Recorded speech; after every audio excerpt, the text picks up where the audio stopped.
Bonsoir à tous, très ravi de vous retrouver sur Twi TV, la télévision interactive. Comme chaque lundi à 7h précise, c'est le sport qui prend le contrôle et vous êtes bien sûr à Sport 3, l'émission qui vous donne l'actualité sportive de toute la semaine. Pour ce soir, on va parler de football féminin. Oui, une fois n'est pas coutume, on parlera de football féminin avec la 8e journée du championnat national joué au cours de ce week-end. On parlera également de la victoire des étalons locaux contre le MENA du Niger. C'était un match amical international et c'était au Cameroun, bien sûr, pour la préparation du CHAN 2021. Et on termina bien sûr avec la disqualification des éperviers U17 du Togo. Ces joueurs qui ont été testés par l'IRM donc et disqualifiés pour ce tournoi UFOA B. Et tout cela, c'est avec les décodeurs sur ce plateau. Dianda, qui a un mot de prière. Bonsoir Dianda. Bonsoir. Je pense que Yves Cabré n'est pas là bien sûr pour vous donner les raisons pour lesquelles je suis en train de prier un peu. D'accord. Mais je pense que d'ici la fin de l'émission, on verra bien. Merci à vous pour l'invitation. Merci à tous.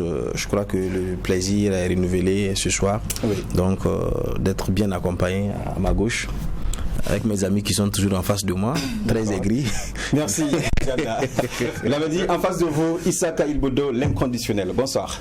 Bonsoir Samy, bonsoir à tous les téléspectateurs. Et très ravi d'être là à nouveau et pour partager les instants du football et du sport de façon générale ensemble. Et puis voilà, on dit bienvenue à notre soeur qui est juste devant nous. D'accord. Mais bon, comme je te le disais, tu aurais dû quand même permettre quand même que je sois à côté et puis bon mettre. Ça va aller, Issaka. Mais bon, de toute façon, on pourra le faire au cours de l'émission. D'accord, je pense qu'il faut le faire. Adama Salameri, bonsoir. Bonsoir Assami, bonsoir à tous ceux qui nous regardent. Oui. On est encore ravis d'être là pour partager l'émission sportive avec eux. D'accord, voilà qui est bien dit. À tout seigneur, tout honneur, on reçoit sur ce plateau, vous l'avez tous annoncé, et la réalisation a fait, en tout cas, et la prouesse de montrer Juliette Nana, internationale burkinabé, qui évolue en Biélorussie, au FC Nema, qui est sur notre plateau. Bonsoir, l'honneur est à vous. Bonsoir Assami. Merci de m'avoir invité. Oh, le plaisir est partagé. Voilà, donc avec Juliette Nana, bien sûr, on parlera de football féminin, que ce soit ici ou du côté de la Biélorussie dans cette émission. Et c'est juste après cette virgule.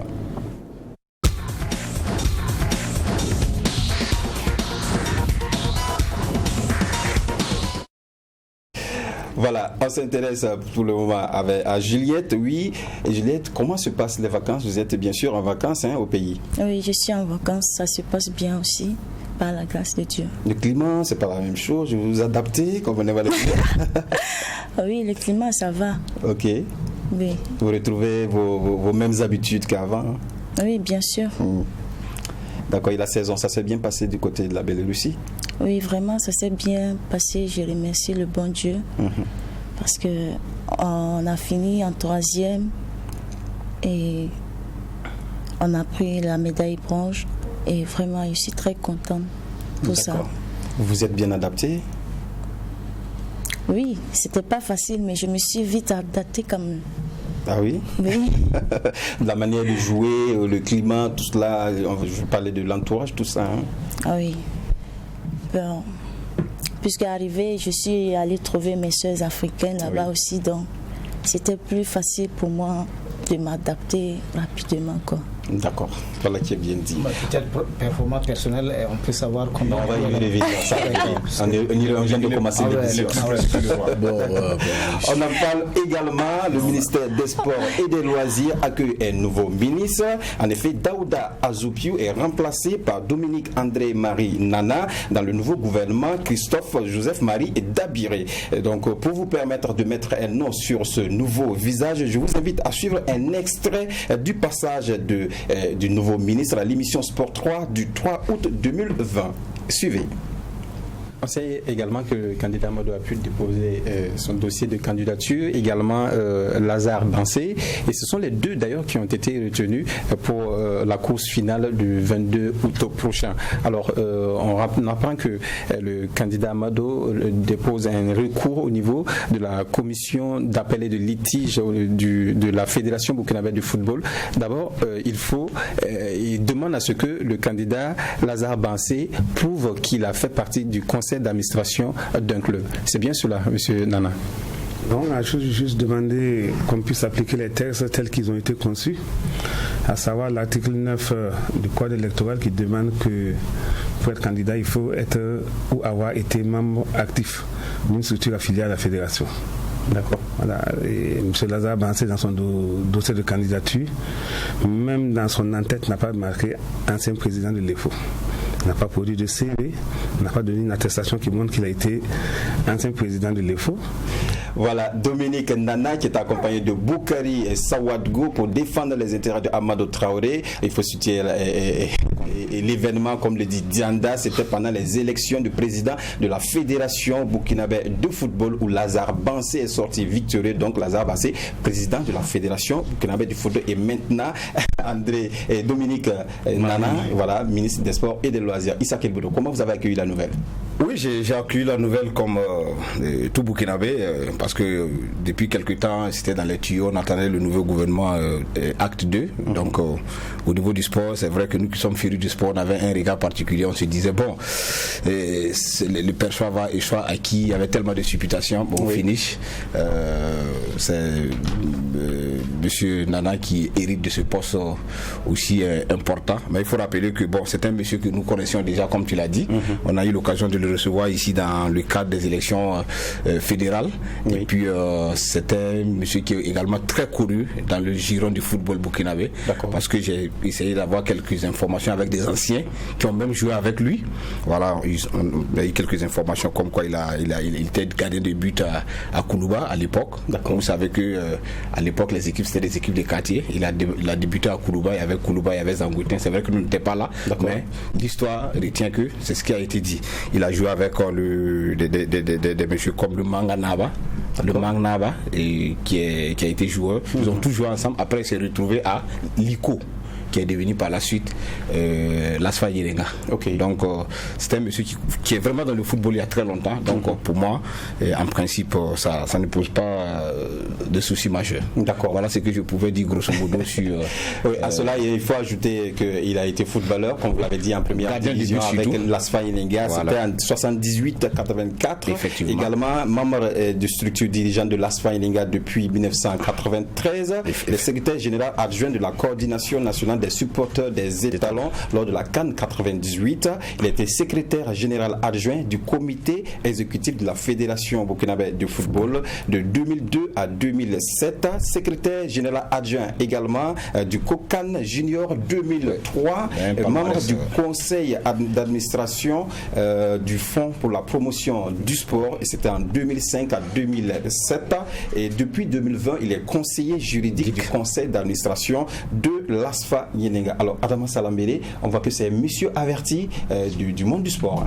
Oui, bien sûr, c'est un monsieur du Sérail, comme on aime à le dire.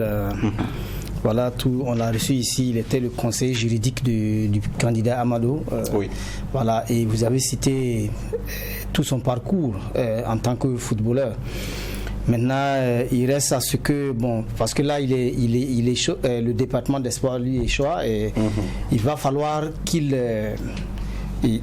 élargisse un peu voilà, l'éventail du sport burkinabé, parce que là, de tout son parcours, hein, c'est sur le football, jusqu'à la fin, c'est football. Oui, je voudrais maintenant à sa place, maintenant qu'il puisse peut-être véritablement asseoir une politique sportive dans son département pour véritablement voir dans tous les domaines du sport, pour que le sport burkinabé puisse prendre son envol.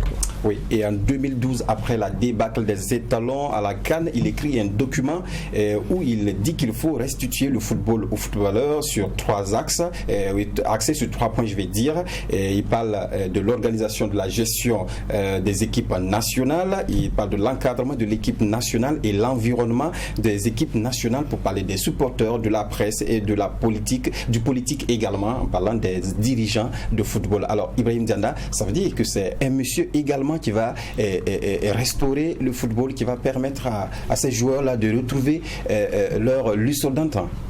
Oui, si je réponds directement à la question sans nuancer ici, je tomberai donc sur ce que Salambiri est en train de toucher du doigt, notamment le football, parce que le ministre des Sports n'est pas le ministre du football, c'est le ministre de toutes les fédérations sportives, c'est le ministre qui doit donc piloter et gérer la politique nationale du sport, définie donc par les techniciens, donc englobée dans les 10 axes majeurs du président du FASO qui a été donc élu. Pour revenir donc au monsieur, de ce que je sais de lui, c'est que c'est un monsieur qui n'a pas sa langue dans sa poche, qu'il est direct, franc, et quand il a envie de dire quelque chose, je l'ai dit. Deuxièmement, si on veut essayer d'analyser un peu son parcours, ce que vous avez cité, ce qu'on a entendu, ce qu'on sait de lui, c'est que il a je dirais que il a un parcours de pratiquant, ensuite de dirigeant, je dirais même de supporter et tout. Oui. C'est-à-dire, il s'y connaît dans tout, c'est vrai. Donc à partir de ce moment, c'est comme quelqu'un qui a été donc sur tout le panache donc de la ferraille. Vous n'avez pas donc à lui apprendre quelque chose. Donc il n'y a pas de raison à ce que la personne échoue, sauf si il y a un problème de management. Parce que déjà, on ne peut pas dire, bon, il ne maîtrise pas, c'est un monsieur qui n'a pas acheté. Non, c'est un monsieur donc de la boîte qui maîtrise un peu comment ça fonctionne, l'environnement des joueurs, l'environnement des équipes et tout. Le financement, les difficultés de gestion des clubs, les fédérations, des ligues. Maintenant, comment arriver à se surpasser quand on sait aussi que le gros problème ici au niveau du sport, c'est également la question du football, qui est le sport roi, comme on aime le dire. Comment essayer donc de travailler à relancer les autres sports qui sont un peu en perte de vitesse. C'est là la véritable question, surtout dans le football. Comment arriver donc à transcender cette image, parce que beaucoup l'ont dit, Monsieur Nana, j'ai vu sur les réseaux sociaux, Monsieur Nana, vous êtes devenu ministre des Sports, vous n'êtes pas devenu donc celui-là qui doit venir défendre la cause de Action Vitale. Je finis mon raisonnement. Okay. Vous n'êtes plus là pour défendre la cause d'Action Vitale, mais tout le football, le sport national. Donc je crois que c'est des choses qui sont arrivées. Avec le colonel Yak, c'est arrivé donc il y a quelques années, candidat malheureux, je dirais aux élections donc de la FBF. Mais quelques années, qui est redevenu ministre des Sports, mais il a réussi quand même à se mettre au-dessus de la mêlée pour tenir vraiment, et jusque là on le cite parmi les meilleurs ministres des Sports au Burkina Faso. Donc j'estime quand même qu'avec tout le respect qu'on le conseille, il va quand même réussir à le faire, sans oublier qu'en 4e position, beaucoup le disent très proche du chef de l'État, beaucoup le disent assez proche de certaines personnes, de certaines caciques de ce régime. Donc ça veut dire que l'un dans l'autre, on ne doit pas avoir des difficultés quand même à pouvoir étaler le programme politique en matière de sport au Burkina Faso. Diana, merci beaucoup. Il a été là. Il n'y a rien à dire. Oui. Quand tu prends la parole, il faut le laisser. Il faut le laisser terminer, aller au bout de ses idées. Voilà. Ensemble, nous dirons bon vent au nouveau ministre Dominique Nana. En tout cas, on espère bien qu'il pourra diriger ce ministère. Parlons football féminin à présent avec la rencontre USFA Princesse. Mais avant, vous, Juliette, est-ce qu'il y a une différence entre le football féminin du Burkina et celui de la Biélorussie? Est-ce que c'est la même chose? Pour ça, je pense qu'il y a eu une grande différence. Ah oui. Puisqu'il y a eu à jouer ici et là-bas, et je vois que c'est pas la même chose. Ah là-bas, ça part rapidement, plus vite qu'ici, quoi. Sur le plan traitement, c'est pas jouer la nuit, le traitement, je veux dire, tout ce qui concourt au bien-être de la footballeuse. Oui, tout ça. L'organisation est parfaite. Très cool. Il n'y a pas de. On se lève à 7h du matin. Ah non, il n'y a pas ça, on doit être à l'heure. Tout ça. D'accord, c'est bien entendu. En vous permettant de suivre cette rencontre entre l'USFA et les Princesses, c'est à la 8e journée de football féminin. Nous y étions, Diana également. Oui, on va commenter ensemble ce match. Carton pour l'USFA qui bat les Princesses, 7-0. Vous allez voir le premier but des joueurs de l'USFA, des joueuses de l'USFA plutôt. Et sur cette première offensive, voilà. Une bonne remise pour Stéphanie, c'est ça? Elle commandante pour l'ouverture de la marque. Oui. Et c'est pas fini. Dans la foulée. La domination continue. Oui. Elle est la seule à maîtriser cette équipe. Oui, elle va dribbler tout le monde et marquer le deuxième but. La gardienne qui en veut à sa défense. Mais bon, c'était plus difficile. C'était plus difficile pour sa défense.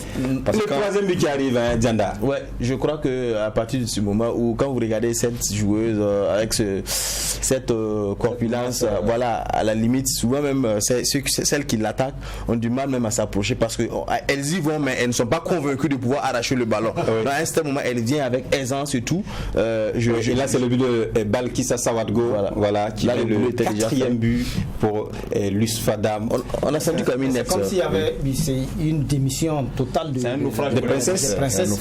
Parce que là, le démarrage était beaucoup plus vif jusqu'à ce que les buts commencent à pleuvoir. C'est vraiment pas du tout intéressant. C'est l'ancienne équipe d'ailleurs de Juliette. Elle était sur le terrain également. Et voilà, Stéphanie, dans ses œuvres qui continuent de marquer, d'empiler but sur but. À un moment donné, on a dû arrêter de filmer parce qu'il y avait trop de buts.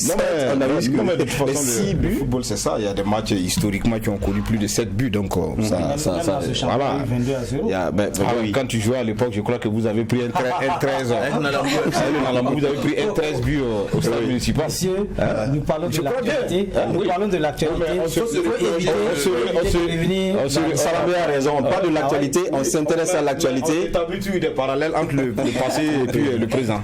D'accord. En tout cas, un match que l'USFA a bien maîtrisé. L'USFA, on peut dire que c'était un derby entre les princesses et l'USFA, même s'il y a Étincelle aussi, qui est une équipe vraiment redoutable, qui titille l'USFA dans ce championnat. Mais on ne s'attendait pas vraiment à un score large quand on sait que les princesses est une équipe aussi qu'on a bien connue avant l'USFA, Étincelle et autres Dianda. C'est une vieille équipe princesse, une vieille équipe qui est restée collée donc à ce nom vieille parce que elle manque donc de 109 dans son effectif. D'accord. Quand vous voyez un peu les joueuses, ça sent un peu la fatigue, ça sent un peu l'endurance n'y était pas et tout. Quand on regarde, c'est vrai, on peut parler donc de Stéphanie qui a un peu à un certain moment joué avec son talent individuel, mais dans l'organisation pratique même, on a vu un peu les rares occasions que Princesse a eu. Ça manque de concrétisation. À un certain moment, les derniers gestes, elle se loupe. Souvent même, les passes arrivent à un certain moment. Le fait de vouloir écarter, prendre le ballon, on tombe seul. Bon, à partir de ce moment, quand vous êtes en face d'une équipe comme l'USFA et dans un derby, vous ne pouvez pas vous permettre de faire tous ces ratés-là. Donc, en face de vous, vous avez une équipe bien structurée qui arrive donc à concrétiser ces occasions. Et c'est tout bénéfice. C'est-à-dire, si l'USFA allait donc concrétiser toutes les occasions qu'elles ont eues là, je suis pas sûr que ça pouvait atteindre le score qu'on a flanqué on a l'Ambou FC à l'époque. Parce qu'il y avait beaucoup d'occasions. Mais je crois que l'un dans l'autre, c'est un derby, c'est vrai. Mais dès le début, on a senti déjà que l'autre ne tenait pas. Les princesses. Voilà, donc c'était obligé de capituler à ce moment. Malgré le dévouement de certaines quand même qui voulaient coûte que coûte sauver l'honneur, ça n'a pas du tout donné. Il y a des jours comme ça, mais je pense qu'ils pourront donc continuer à travailler, titiller un peu le haut du tableau. Mais dans l'ascendance, essayer de travailler un peu à mettre du 109 dans cette équipe. D'accord, c'est bien entendu. On va écouter Drissa Zakaria Zeba plutôt, c'est l'entraîneur de l'USFA Dam qui s'est exprimé. D'abord, je commence par vous remercier. Le secret de l'USFA, je pense que c'est le travail. Toute chose, c'est le travail. La réussite, c'est le travail. Donc, je pense que nous sommes plus basés sur le travail qu'autre chose. Déjà, à partir du score, ça veut dire que nous étions meilleurs, puisque voilà pourquoi nous avons marqué jusqu'à 7. Je pense que vous avez suivi le match comme tout le monde. Bon, c'était un match plaisant à voir. Mes joueuses ont été plus déterminantes et avaient plus envie de gagner. Mais bon, je pense que c'est le résultat d'un travail bien accompli. L'objectif, c'est... Ah oui, bien sûr. Puisque l'objectif pour l'instant dans notre championnat, c'est le championnat. Le plus haut prix, c'est le championnat. Donc, nous comptons être champions. Pour espérer, il semble qu'il aura une sortie cette année. Bon, donc nous pensons pouvoir sortir. Une bataille donc entre l'USFA et Étincelle qui se tiennent au coude à coude dans ce championnat quand on sait que, oui, cette année, Salambéré, le champion pourra sortir en campagne africaine. C'est ce qui a été prévu. Oui, c'est ce qui a été prévu, mais bon, il reste à savoir parce qu'avec l'avènement du Covid, ça peut changer la donne. Hein, parce que déjà avec les garçons, ça devient difficile parce que toutes les équipes qui sortent, ça dépense de façon financière. Les finances, ça ne suit pas. Parce que là, il faut à chaque fois débourser de l'argent pour les tests Covid, sans oublier que la prise en charge des équipes, c'est énorme.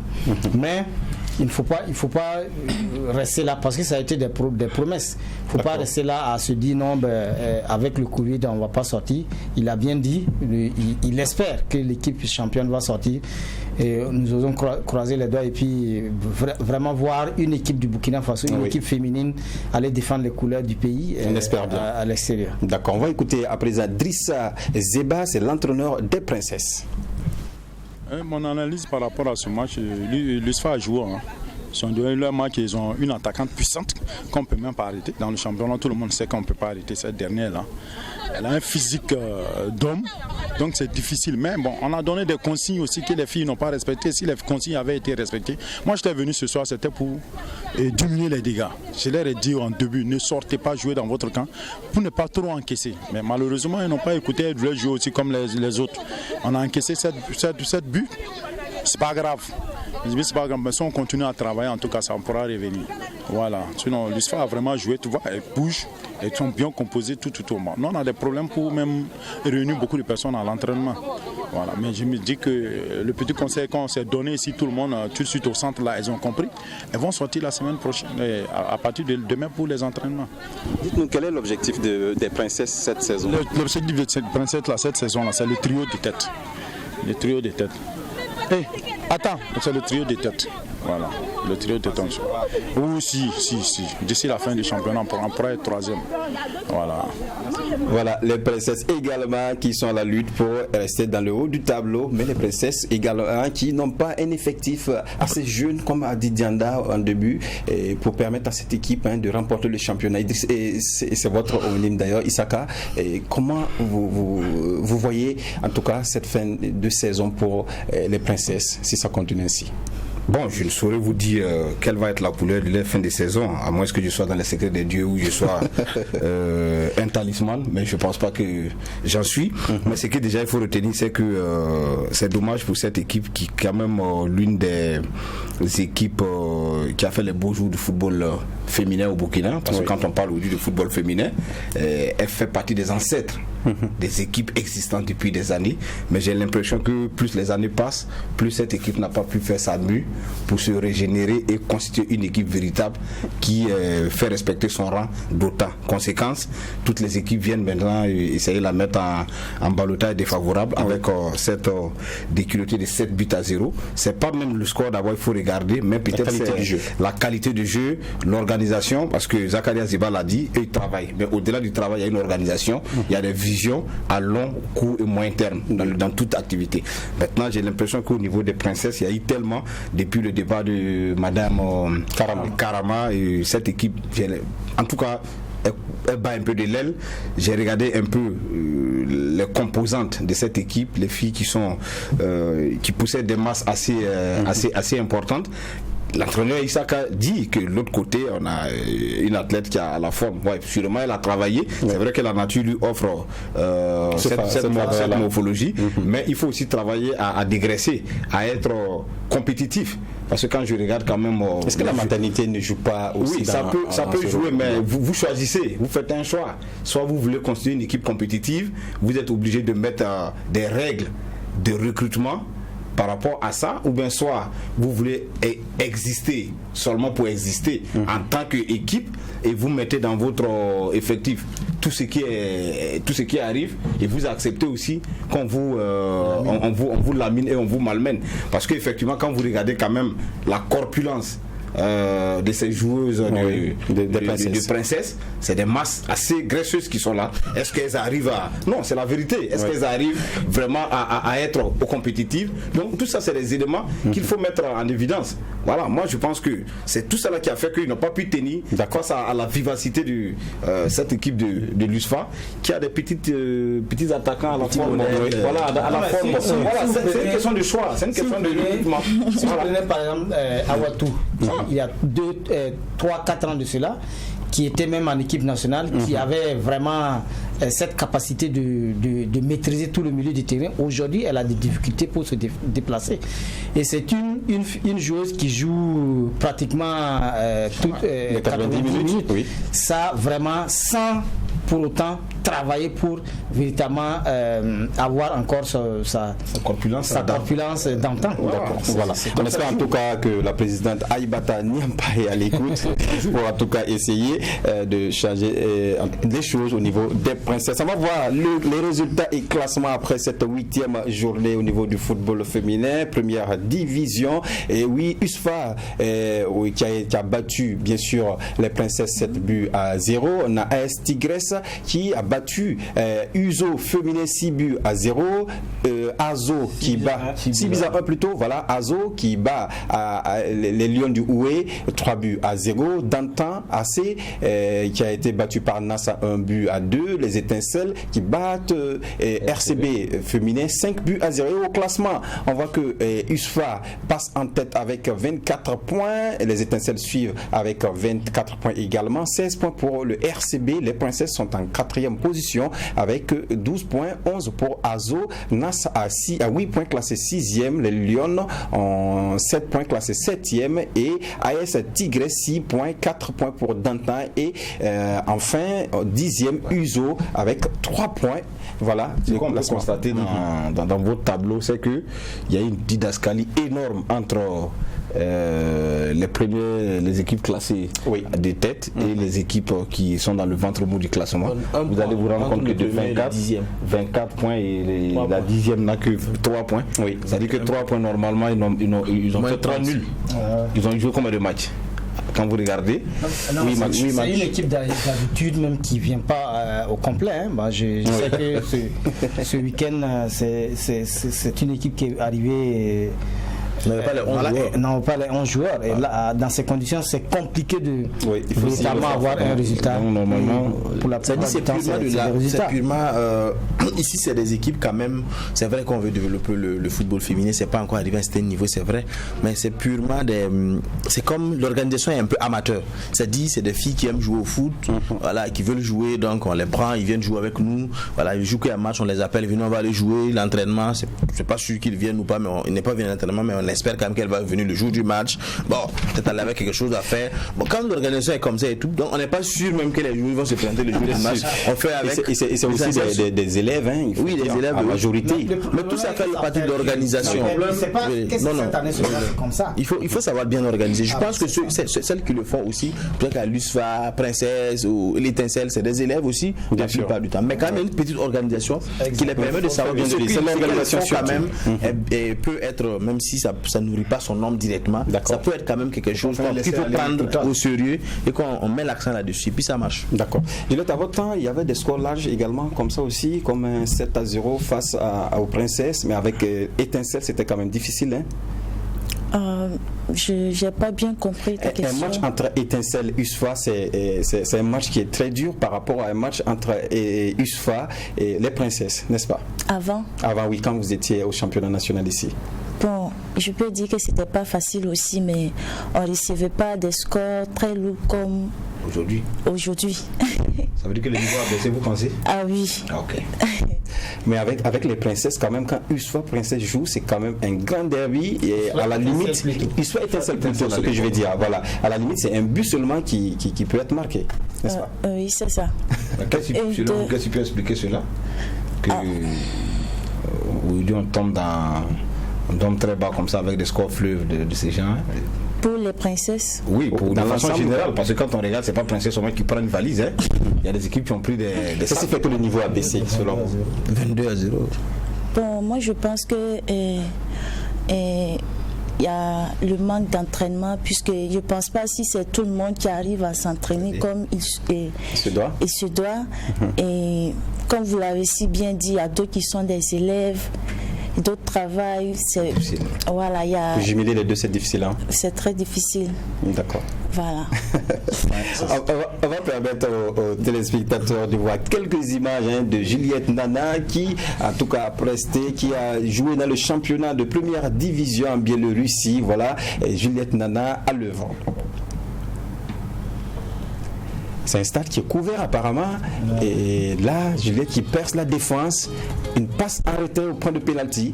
C'est comme du futsal, hein, quand vous voyez le stade un peu couvert de cette façon. C'est quoi? C'est la fraîcheur en Biélorussie qui fait ça? C'est la fraîcheur. Voilà, parce que ça s'explique un peu. Parce que nous sommes pratiquement au pôle C'est quoi, au pôle Nord vous êtes? Non, pas au pôle Nord, mais c'est quand même très loin d'ici en tout cas. Ouais. C'était une belle saison pour vous, Juliette Nana. Oui, une très belle saison. Qu'est-ce qu'ils disent? C'est du russe? Oui. Ah oui, on sent que vous êtes vraiment... Vous êtes en plein dedans. Regarde la passe de l'extérieur du pied, dans un petit millimètre. Le talent y est. Mais dites-nous, vous avez des compatriotes africains, ivoiriens, camerounais, gabonaises ou bien quelles sont les nationalités qui sont avec vous là-bas? Il y a camerounais, parce qu'elles voyagent beaucoup aussi, oui. Nigérienne. Nigérienne ou bien nigérienne? Nigérienne. Ah d'accord.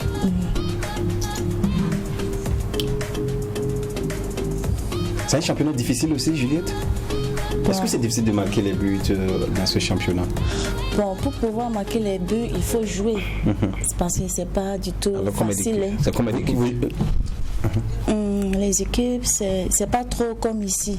Puisque là-bas, on fait quand même 3 allers-retours. 3? Ah d'accord. Oui. Il n'y a pas trop d'équipes. En fonction du nombre d'équipes, pour permettre aux gens d'avoir de la compétition. Il y a au moins 8 équipes comme ça. 8, 9 équipes. Ah ok. Et dans ce championnat, il y a une compatriote qui joue également, Salimata Semporé, dans un club, n'est-ce pas? Oui. Comment c'était avec elle, la collaboration? Bon, quand vous vous croisez sur le terrain? Elle jouait avec Dynamo, mais sur le terrain, quand on se croise, on joue. C'est vrai qu'on se connaît dehors, mais sur le terrain, on ne se connaît pas. Chacun joue son ballon et puis voilà. D'accord.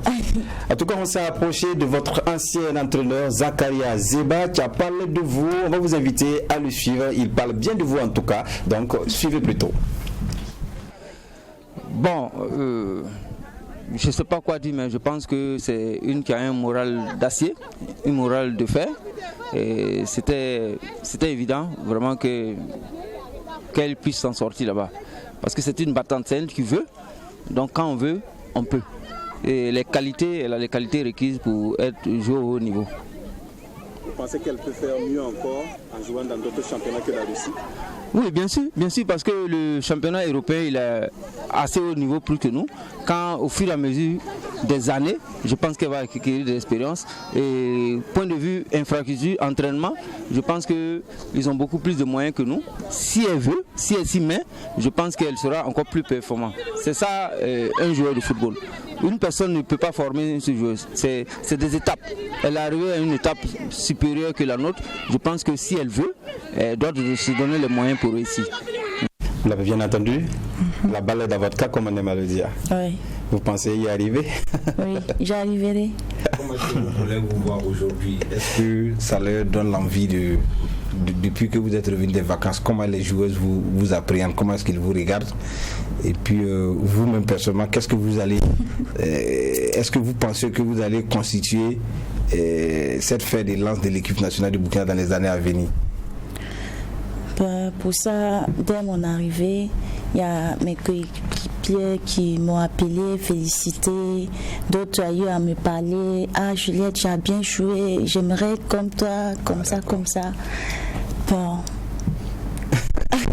Et ça te fait plaisir en ce moment? Oui, très plaisir. Et ça te donne aussi le courage de faire mieux? Oui. Ah oui. Alors, vous avez une question? Juliette a combien de buts? Justement, cette soirée, on vous l'a montré.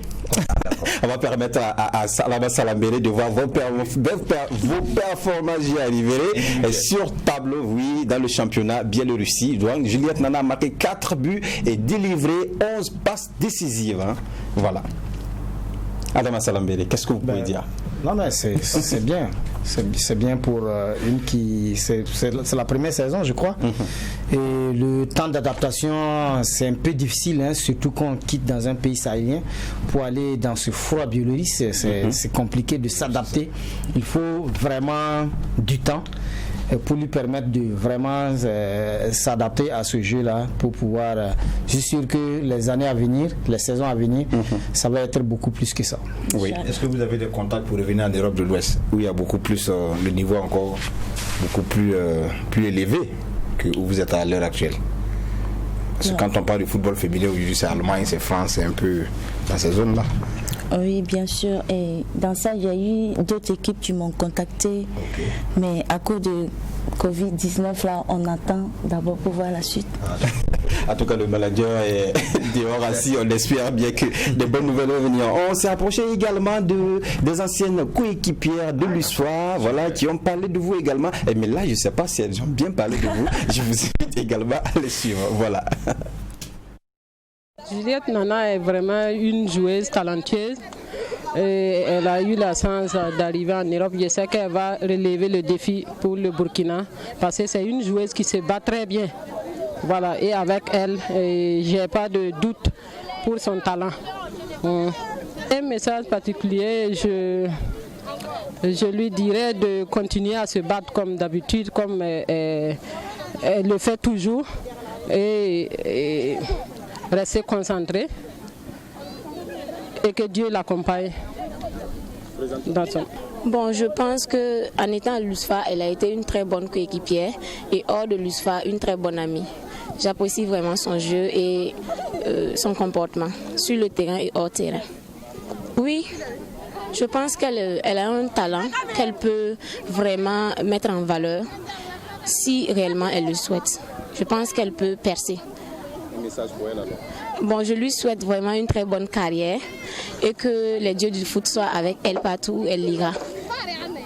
En Europe, qu'est-ce que vous pouvez dire? Juliette Nana, c'est une bonne joueuse avec sa vitesse, ses capacités sur le terrain.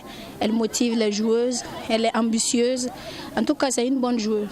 J'aimerais être à sa place aussi un jour à l'extérieur, Inch'Allah. Donc c'est un message que vous voulez adresser en même temps ou pas? Ouais, Juliette Nana, je t'adresse ce message. Inch'Allah, j'irai jouer en Europe comme toi. Alors Juliette, commentaire.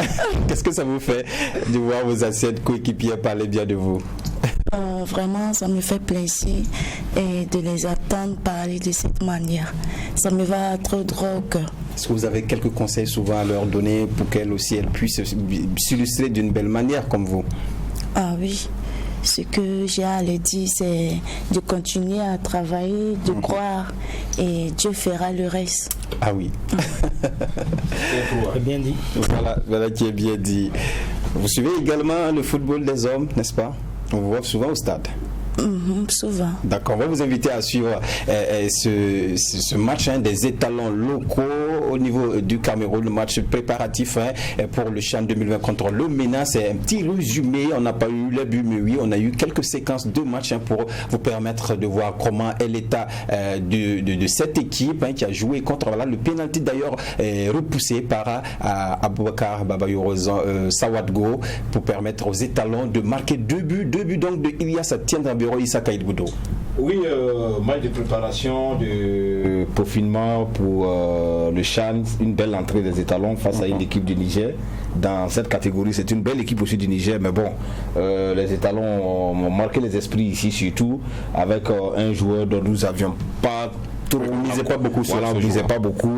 Aujourd'hui, il est en train de nous donner peut-être tort et nous espérons avoir vraiment tort jusqu'à la fin. Oui, bien sûr. C'est ce que nous souhaitons. Ça a été dit sur ce plateau également, Salambéré. On espère bien qu'il va nous faire mentir un peu là. C'est sûr que. Qu'est-ce qui vous dit même que c'est pas à cause de peut-être nos commentaires que vraiment ce joueur s'est transcendé du côté du Cameroun? Ça fait partie. Pour nous sortir ce jeu. Parce que là, quand vous prenez dans notre poule le Niger comme le Zimbabwe, c'est des équipes qui n'ont pratiquement pas de professionnels au niveau de l'Europe. Et ce sont ces mêmes joueurs qui jouent les éliminatoires Cannes, ce sont ces mêmes joueurs qui jouent le CHAN. Ça veut dire que c'est des équipes qui sont très bien placées et qui jouent ensemble depuis longtemps. Oui. Si les états arrivent à battre ces gens d'équipe, il y a de l'espoir. Là, je voulais demander, est-ce que c'est pas un piège de battre cette équipe du MENA quand on sait qu'ils sont dans notre groupe également pour les phases finales? Est-ce que c'est pas un piège parce que nous ne sommes pas dans le Niger, Zimbabwe, Mali, oui, je me perds. C'est vrai. Autant pour moi. Voilà, autant pour moi, je me perds. Voilà. Le commentaire que moi j'avais peut-être à faire sur ce match, c'est vrai qu'on n'a pas vu le but, mais même ça, un attaquant, c'est un attaquant. On sait que sur un coup de, je sais pas, un coup de chance et tout, on peut arriver à faire 2-3 buts, mais sans forcément être meilleur que les autres. Mais seulement, je dis, nous espérons quand même. On n'a pas forcément dit que c'est pas un bon joueur, c'est un très bon joueur. Bien sûr. De côté junior, on a vu comment il est monté. Mais on a dit qu'à un certain moment, il y a un certain temps de jeu, il n'arrivait pas donc à confirmer dans son club, donc raison pour laquelle on critiquait un peu le choix. Mais tout porte à croire que si l'entraîneur l'a choisi, donc il croit à sa capacité. Il est parti avec 33 joueurs. Il a eu peut-être je dirais bien l'occasion de tester un certain nombre de joueurs, puisque c'est l'objectif. Malheureusement, on n'aura pas un deuxième match. Oui, bon, on verra bien peut-être comme avec les entraînements et tout. Mais seulement, je disais, tout est possible également. C'est possible parce qu'il y a la RD Congo et puis le Maroc qui se signalent.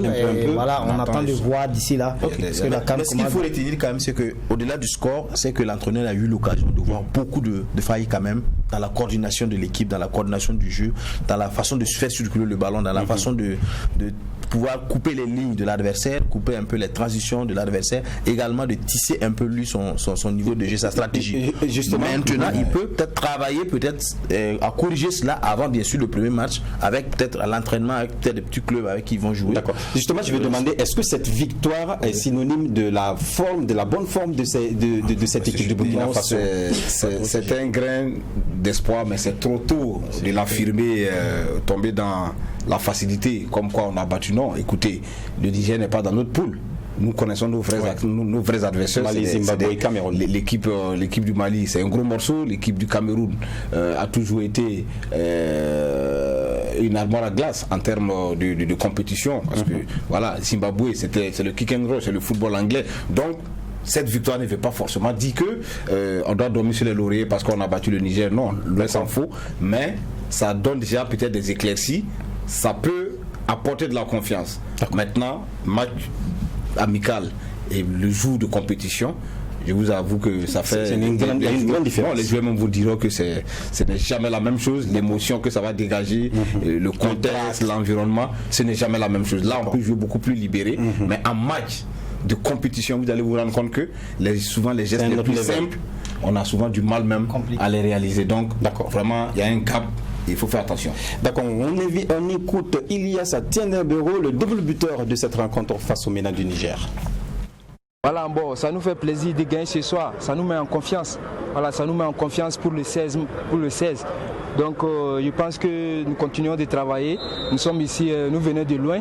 Et que je pense qu'on a un objectif à atteindre. Nous voulons faire plaisir à notre peuple, le Burkina. Donc, étant ici, nous sommes concentrés sur le sujet. Nous faisons que travailler matin et soir pour atteindre nos objectifs en tout cas. Bon, je suis content ce soir en tout cas pour marquer les deux. Je suis content d'avoir marqué les 2 buts ce soir là et pour faire plaisir à tout le peuple burkinabé. Vraiment, ça me fait plaisir de marquer ce soir. L'équipe nigérienne, vraiment, quand on les voit jouer, on sent qu'il y a la collectivité. Et puis, bon, c'est une équipe qui ils sont ensemble il y a longtemps. Et bon, nous, on vient à peine on a beaucoup d'anciens qui sont plus là. Voilà, c'est un nouveau groupe, donc on ne fait que se communiquer. Et puis, bon, être une famille, quoi. Voilà, pour pouvoir mieux avancer. Bon, en tout cas, c'était pas facile pour le début, mais bon, Dieu faisant les choses, bon. Et après, dès qu'on a marqué les 2 buts, bon, ça a facilité beaucoup de choses. Voilà, on dira merci à Kader Traoré qui nous permet à chaque fois d'avoir ces images depuis le Cameroun. Il y a Tiendebero qui a bien dit que oui, ce match, c'est vrai qu'on l'a gagné, mais il faut encore redoubler d'efforts. Donc, il s'allie dans notre même logique. Dans notre logique. Ce qu'on a dit, lui-même, il est conscient que ce soit ceux qui critiquent, que ce soit ceux qui parlent, autres qui font les analyses, tous ont l'objectif donc de vouloir trouver de bien pour l'équipe. Donc, s'il sait qu'il faut encore redoubler d'efforts pour c'est un professionnel, c'est qu'il joue quand même la première division face au foot ici. Donc je pense qu'il sait ce qu'il attend et nous espérons tous que le 16 ils pourront donc faire un premier résultat, un bon entame de jeu. Oui, vous l'avez si bien. Ils ont un double challenge. Si on a belle mémoire, vous vous rappelez, l'équipe du Burkina, c'est sa 3e participation au CHAN. On a toujours été stoppé au port de phase de groupe. Est-ce que cette année va être la bonne? Je pense qu'ils ont accumulé assez d'expérience. Peut-être qu'ils vont passer à une autre étape. Et c'est le mal qu'on peut. Surtout qu'on s'est dit maintenant que notre championnat atteint un certain niveau, quand même, ça ne doit pas quand même causer de problème. Voilà, ça ne doit pas tâtonner comme on aime le dire. En tout cas, bonne chance aux étalons locaux qui s'illustrent pour le premier match contre le Mali. Et c'est le 16, disons, 16. Dimanche, voilà, contre le Mali. Voilà. On passe à la prochaine rubrique de l'émission et c'est vu sur le net.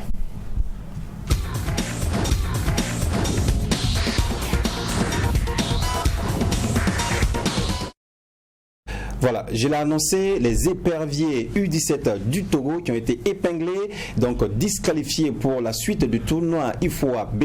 C'est l'annonce en tout cas de la CAF qui a dit que ces éperviers ne pourront pas continuer la compétition, donc disqualifiés donc, à cause de l'IRM Issaka El-Boudo. Oui, on a vu cette information qui est tombée comme un coup près sur cette équipe des éperviers. Maintenant, moi je me suis posé autant de questions. Pourquoi maintenant qu'on découvre par l'intermédiaire de l'IRM, l'imagerie par résonance magnétique, qui est une technique qui permet de mesurer l'âge osseux. En fait, c'est un peu ça. Oui. Maintenant, je me suis dit, que s'est-il passé? Est-ce que c'est les Togolais qui sont fautifs? Est-ce que c'est l'organisation au niveau de l'UFOA qui a failli? Je ne comprends pas. Parce que pour moi, on aurait dû peut-être détecter toutes ces anomalies-là bien avant la compétition, ne pas permettre que la compétition commence et puis après, voilà, ce n'est pas des textes de dopage. Oui, voilà, qu'on fait de façon spontanée dans les compétitions. Ça, c'est des tests techniques, purement techniques. C'est de l'imaginerie qu'on fait au moins avant d'aller en compétition. Maintenant, qu'est-ce qui s'est passé? Que c'est maintenant, en pleine compétition, qu'on découvre. Sûrement, ça n'a pas été fait avant. Oui. Et si ça n'a pas été fait avant, pourquoi est-ce qu'on leur permet de commencer la compétition sans avoir toutes les garanties possibles pour pouvoir... Vraiment, je me pose beaucoup de questions. Oui. Et là, ça montre toujours que en Afrique, le football, on est toujours dans le tâtonnement, l'amateurisme. Oui. Et puis bon, ça, c'est pas vraiment bien justement, pour l'image de l'UFOA B. Justement, la Fédération togolaise de football s'aligne dans la même logique que vous. Okay. Donc, elle dit qu'elle est contre cette décision. Vous allez voir, en tout cas, ce poste-là de la Fédération qui dit être contre, voilà, encerclé en attendant d'avoir la décision officielle motivée par la commission d'organisation de la compétition U17 de la CAFA. La Fédération togolaise de football s'élève contre cette décision injustifiable et compte faire appel dès que possible. Donc ça veut dire beaucoup de choses, hein, et Salambéré. Oui, mais je me dis également que c'est parce qu'Issaka l'a parlé par rapport aux tests de dopage. Je me dis parce que chaque pays, avant d'aller dans ce genre de compétition, envoie les résultats des tests IRM. Maintenant, parce que on peut s'imaginer que c'est pas tous les pays qui seront peut-être honnêtes. On peut prendre des joueurs à l'improviste comme ça, aller faire le test, comme quand vous voyez l'arrivée des coureurs cyclistes. Le premier est forcément testé, et vous avez vu que le Togo a remporté ses 2 premiers matchs. C'est sûr que l'IFOA ça a suscité un peu, ça a suscité un peu de questionnement, beaucoup de doutes, ce qui a certainement amené l'IFOA B à faire ces prélèvements-là. Mais je trouve que c'est vraiment de bon, voilà, ces tests. Voilà. Pour faire ces tests, mais je trouve que c'est un peu de l'amateurisme parce que vraiment, on ne peut pas comprendre qu'au cours de cette compétition, il va falloir que la CAF trouve les moyens pour faire lui-même le test, pour permettre aux différentes équipes de prendre part à la compétition, au lieu de laisser les équipes peut-être commencer les compétitions. Voilà. On a vu beaucoup d'internautes qui ont réagi par rapport à ces décisions-là, comme quoi, oui, il peut y avoir, en tout cas, Magui, quelque part, pour écarter l'équipe togolaise, quand on sait que cette équipe-là, c'est elle qui organise ce tournoi. Oui, mais qualificatif pour la compétition. Je crois que souvent, les Magui ne sont pas souvent très adressés. C'est rare que les Magui soient adressés directement au pays organisateur. Mais pour revenir un peu à ce que Salambéré disait ici, c'est que quand on prend peut-être les compétitions des cadets au niveau mondial, c'est la FIFA à son niveau. Dès que vous arrivez, ils font les tests IRM et vous reviennent. Souvent, vous pouvez faire les tests IRM chez vous. Arrivez, ils font les tests IRM et ça donne d'autres résultats. Ici, je ne sais pas comment ils se sont débrouillés. Peut-être quand vous voyez un peu comment l'organisation de l'UFOA B fonctionne, on ne dirait pas qu'il y a de l'amateurisme, mais il y a beaucoup de manquements. Laissez les équipes, les joueurs, les équipes faire leur tests arriver, je sais pas, peut-être est-ce que c'est après des plaintes, parce qu'on pensait quand même qu'au niveau des éperviers, beaucoup ont parlé de ça après le premier match, quand même que surtout les Béninois, ils disaient quand même qu'il y avait beaucoup de joueurs, les gabarits, bon, ça sentait un peu du truc. Est-ce que c'est à l'issue de ça qu'ils ont fait peut-être les tests et qu'ils ont trouvé qu'il y a 2, puis c'est pas de 2 qui dépassent l'âge? Est-ce que c'est le cas? je n'en sais rien, mais quand même, l'un dans l'autre, il faut se dire quand même que bon, c'est un peu difficile parce que le Burkina devait jouer contre le Togo, ce match a été annulé directement. L'appel peut se faire et se rejouer comment est-ce qu'il peut revenir à cela? Moi, ça va m'étonner. Je crois que la décision déjà jetée, c'est de tirer toutes les leçons et puis bon. Ça pénalise quand même le Togo. Ça pénalise le Togo, je suis sûr, mais faire appel pour que ça aille où? Je pense pas que. Mais ce qui est sûr, il va falloir vraiment changer de paradigme dans la façon d'organiser les choses. Voilà. Ils sont comme d'équipes qui participent à cette compétition de l'UFOAB. Je pense qu'une structure comme l'UFOAB doit se doter des moyens, des structures médicales adéquates pour pouvoir au moins, ne serait-ce que vous faites vos tests dans le pays, mais arriver dans le lieu de la compétition, ça vous coûte quoi de faire des tests IRM, qui est une technique aussi évasive, qui n'est pas très compliquée à faire. Et puis bon, on continue. Et puis basta. D'accord. Ça l'aimerait pour terminer sur ce sujet. Juste pour terminer, ça me rappelle un peu en 2009 en Algérie, lorsque l'équipe cadette du Niger avait été renvoyée également pour fraude sur les aides des joueurs, et c'était vraiment pas intéressant. Je vois que ça perdure, ça continue, et si on continue dans ce rythme-là, ça va vraiment pas arranger les différentes équipes. D'accord, voilà qui vient de dire. Unique pour tout le monde. D'accord. On parle à présent des arbitres qui vont officier au niveau du CHAN 2021. Un seul arbitre burkinabé retenu, il s'agit de Habib Oumar Sanou. Voyez bien ce nom qui est souligné plutôt. Voilà, un seul burkinabé, Habib Oumar Sanou Dianda. Un arbitre assistant. Oui. Je crois quand même que de tout le lot, il n'y a qu'un seul arbitre qui n'avait un assistant. Ça vous surprend ou pas? Moi, je dis que ça me surprend. Je ne suis pas forcément content, mais ça ne me surprend pas quand on sait qu'il y a longtemps quand même que si peut-être les années passées, on avait quand même beaucoup de représentants, et que cette fois-ci, ça nous... J'aurais voulu voir un Sama, par exemple, dans son arbitre. Un Diro, pourquoi pas? Oui. Parce que moi, ça me surprend parce que le Burkina Faso est l'un des pays quand même qui organise régulièrement le championnat. Ça veut dire que les arbitres ne sont pas en chômage. Et régulièrement, on les voit dans les ateliers de remise à niveau, voilà, pour performer un peu. Et ça a commencé à tiquer du fait que dans la campagne africaine, on ne voit plus les arbitres burkinabés, et on se demande pourquoi vraiment cela, alors que le Burkina Faso organise régulièrement son championnat. La question peut être simple, la question doit forcément résider dans le fait que la promotion des arbitres n'est pas faite seulement que sur la compétition locale et autres. Peut-être qu'il y a quelque chose derrière plan qui est là. Voilà.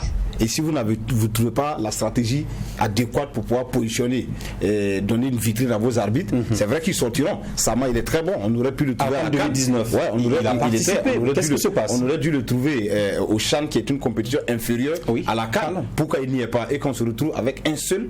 C'est même pas le plus connu des arbitres burkinabés qui se retrouvent là-bas. Donc vous comprenez que c'est un milieu qui est un peu très ambigu. Il faut trouver les stratégies pour pouvoir aussi positionner vos arbitres. Ils le diront, les arbitres aussi ont besoin d'avoir une certaine d'un accompagnement, d'une visibilité au-delà du talent. Parce que vous allez vous rendre compte qu'il y a des pays qui vont placer 3 à 4 et vous vous retrouvez avec un seul arbitre assistant. Bon, ça fait pas bien. Oui, 2 arbitres titulaires. Le Burundi, par exemple, j'ai fait deux arbitres titulaires et également des assistants. Alors qu'on a 2. Oui, bon, je pense qu'il a dit quelque chose. Ce milieu-là est un peu ambigu. Au niveau de la CAF, bon, je vais pas paraphraser Kamou Malo lors du match, le fameux match entre le RCK et les Algériens où ça chauffait. Non, pas Wakuya. Isma, oui, où ça chauffait vraiment, ça n'a pas été simple au stade. Qu'est-ce qu'il disait? Le Burkina pèse quoi au sein de la CAF? Qu'est-ce que la RCK pèse au sein de l'AFF? Qu'est-ce que l'AFF pèse au sein de la CAF? Je pense que toutes ces questions-là, ils ont une commission technique à un certain moment d'arbitrage au niveau de la CAF qui suit un peu là. Mais à un certain moment, c'est les gens qui doivent prendre la décision et de placer des gens. Donc si le lobbying n'est pas arrivé assez fort, je pense que vous allez toujours rester derrière. Ouais, même si on a le niveau. D'accord. Vous allez tester le niveau chez vous à la maison. Merci Dianda. Voilà. Alors Juliette, vous êtes à la fin de vos vacances, hein, c'est ça? Oui. Presque. Vous reprenez quand? Le championnat. Là-bas? Oui. C'est en mars. En mars. Ah, donc ça veut dire qu'il y a encore du temps. Vous avez encore du temps pour aller se préparer. Pas trop, puisqu'on a un tournoi qui doit commencer en février aussi. Ah, donc ça veut dire que vous n'avez pas le temps de faire du footing au Burkina avant de repartir, hein? Si. Ah oui? Oui, je le fais. Vous allez toujours? Oui. On va sortir courir avec vous. Vous allez voir que nous sommes très bons en choses. Hein. C'est le joueur de dimanche matin. dira plus. En tout cas, on a dit la baissé vraiment le régime, il n'est plus voilà, son niveau a baissé. D'accord. Alors Juliette, qu'est-ce qu'on peut vous souhaiter pour la suite? Vous Oui, qu'est-ce que le peuple burkinabé, qu'est-ce que quoi le mal que pour la suite de votre carrière, qu'est-ce que vous voulez en fait? Le bon. Ouais, le bon, oui. Ah oui. Oui, le bon. Une bonne carrière. Voilà. Donc on espère que la deuxième saison que vous allez faire au niveau de la Biélorussie, vous allez marquer plus de buts que la première. 4 vous avez marqué la première, donc on espère que ça va atteindre 8 à 10 et plus de passes décisives. Oui. En tout cas, c'est tout le mal qu'on vous souhaite. En fait, quand j'ai dit mal, c'était cette expression. C'est pas mauvais quand vous dites. Ouais. Merci d'être venu. Merci. On espère vous avoir. Vous avez une dernière question? Non, j'ai pas une dernière question, mais je voudrais juste que si tu me permets, qu'on ait une pensée pour un footballeur qui est décédé aujourd'hui. Bien sûr. C'est Kam Sabi, voilà, ex-international burkinabé qui a perdu la vie au à Bobo Dioulasso, ancien joueur de l'USFRAN, qui a fait les Sirius, qui a fait l'équipe nationale. On a appris ce soir que il a été rappelé à Dieu et c'est le peuple burkinabé qui est en deuil footballistiquement parlant. Oui. Vraiment. Pensez à sa famille et puis à tout le monde. Merci Issaka. Voilà. Merci également d'être venu encore sur ce plateau. Toujours Nicolas. Présent, je répondrai toujours présent tant que vous aurez besoin de moi. Bien sûr. Salaméré, on n'en parle pas. C'est nickel. Toujours là avec la cravate. Zanda, il est maintenant assidu, il est permanent. Les choses de l'autre côté Juliette, merci. Je le disais tantôt. Vous avoir encore sur ce plateau. Inch'Allah. Merci à vous également. Merci à la réalisation autour de Yasmine. On vous souhaite bon début de semaine. On se retrouve vendredi pour une autre émission. D'ici là, portez-vous bien et que la grâce de Dieu soit sur le Burkina Faso. Au revoir.